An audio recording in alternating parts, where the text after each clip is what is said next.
First of all, I would like to thank the government of the day for supporting us so instantly during the challenges time. We do understand that we have gone through a lot of challenges from previous years. We were not over with COVID-19 and we met this Yasa, and still our government is standing strong to support whole of Fiji.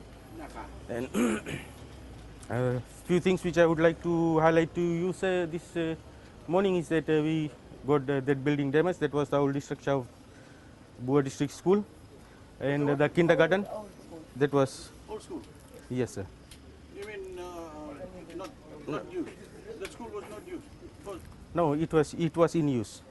Yeah, but the old structure was there. Building, yeah. Yes, and we also had one kindergarten there which was damaged, plus the 3 teachers' quarters was damaged as well. And the major problem that we had here was that this area was underwater. So that is why we were a bit delayed in the cleaning up, because the villagers were also trying to set up their houses before they could come in. We started the work here last week. Most important thing that we received all the things that we need to start off the school by on Monday 18th. And all of our work must be complete by Friday this week. The villagers are here helping, supporting us in doing the work, and we'll try to demolish the building down there so that we can use the floor to put up the tent, because as it rains, this area becomes a bit boggy, so it will be very difficult for the students to survive on the ground. So you're trying to put the building down?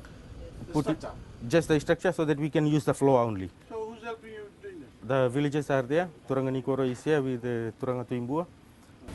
Who's going to help you put the structure down? Just the villagers? The villagers are working. Okay, all right. You got the soldiers here to help you? Thank you, sir. Thank you very much.